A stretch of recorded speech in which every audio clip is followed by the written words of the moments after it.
from personal experience that baking cookies from scratch can go very wrong. Baking is one of my favorite hobbies, and ever since I started, I was always wondering what was going wrong with my cookies. They never looked like when you got them from a bakery or a restaurant. They were always too hard or too doughy, or they didn't expand, or they expanded too much to the point that whenever you took them out of the oven, it was like one big cookie. It was just much easier to go and buy some pre-made dough and bake that. Well, if you can't see where I'm going with this, I eventually finally found the perfect cookie recipe. This recipe is by Livia Benson, and the secret ingredients are brown butter and molasses.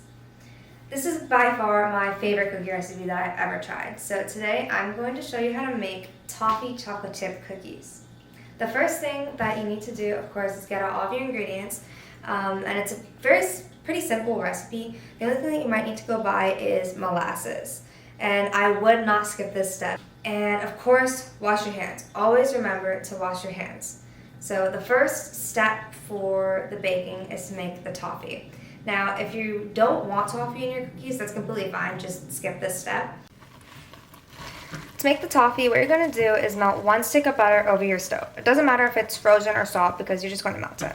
After that, you're going to add 1 cup of light brown sugar and about a teaspoon of salt. Then mix it continuously, like I'm doing here, for about 10 minutes on medium heat. And you're going to do this until it looks like melted peanut butter.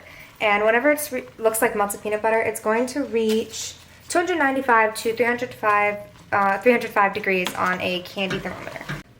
This is what your toffee should look like before you pour it. The reason why I have a whisk right now is because if your mixture starts to separate a little bit, like how mine looked in the last clip, you want to use a whisk just to get it all together, but I'm going to go pour this now.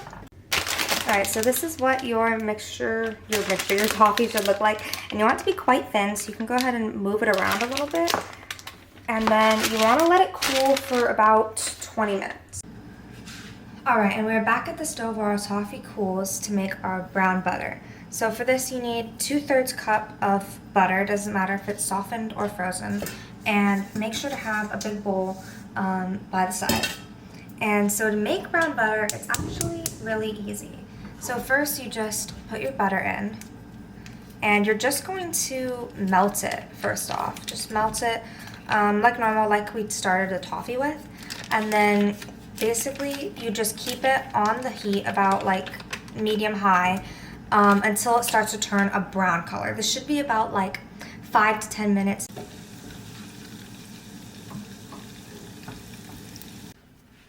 Alright, so once it's turned this orange brown color and it's got all these brown little specks in the bottom, then now we can turn off the heat and we can pour it right into this bowl over here.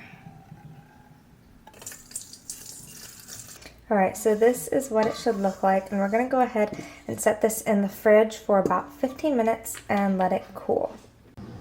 Okay, so this is our toffee all cooled down after the 20 minutes, and you know it's cooled down because you can just lift it up and nothing will happen. And this is where the hard crack stage comes in, because toffee is usually in a bunch of little pieces, and that's how we're going to use it in our recipe today. So you're going to take a knife, or really anything, but I like using a knife, and just use either side.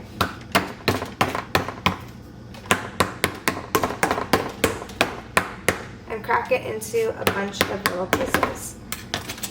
You can also use your hands if you want, just whatever you want, and you're going to become these little pieces, and these are really good. Alright, so now that we have chilled our brown butter until it is about room temperature, we're going to go ahead and beat it with an electric mixer for a couple of seconds before adding in 1/2 cup of packed brown sugar and 3/4 cup of white granulated sugar. Alright, so once it looks like this, that's after I have used my spatula on it, we're going to go ahead and add our 1 egg. Now we just mix in the egg. And now we can add in our vanilla and molasses.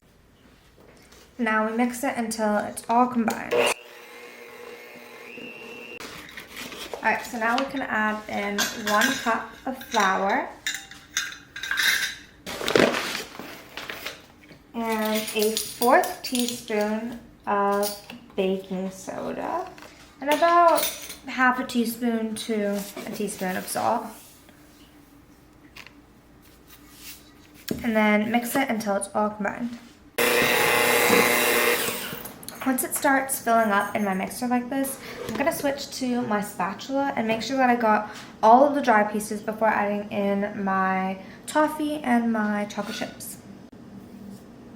So once our cookie dough looks like this, we're going to add in a cup and 1/4 of chocolate chips.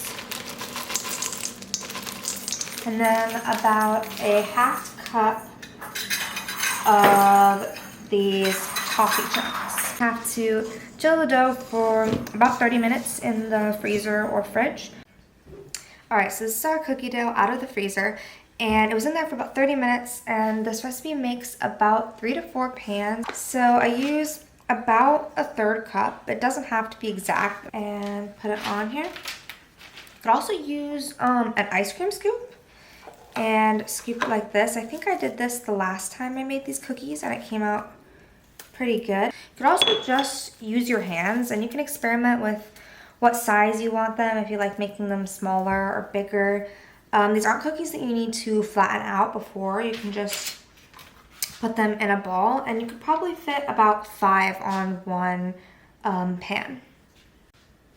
Alright, our oven is preheated to 350 degrees, and we're going to put these in for about 11 to 13 minutes. Okay, so right whenever they come out of the oven, they're going to look a little bit underbaked, and this is fine, this is normal. And what you're going to do is you're going to use the edge of a cup, or if you have a bowl or a cup that's big enough to go around the whole thing, you can actually swirl it. And this is just going to give them that circular shape that bakery cookies have, where they're like perfectly circular. That is not natural, at least not for my cookies. And you want to do this right whenever they come out so that it like molds to that shape. And look at that, they're so beautiful. And then you want to wait about 10 minutes before you can eat them. And if you're like me and you don't have a lot of extra pans lying around, that's why I like to use the parchment paper, because then I can just slide this off and put another piece of parchment paper on for my next batch of cookies.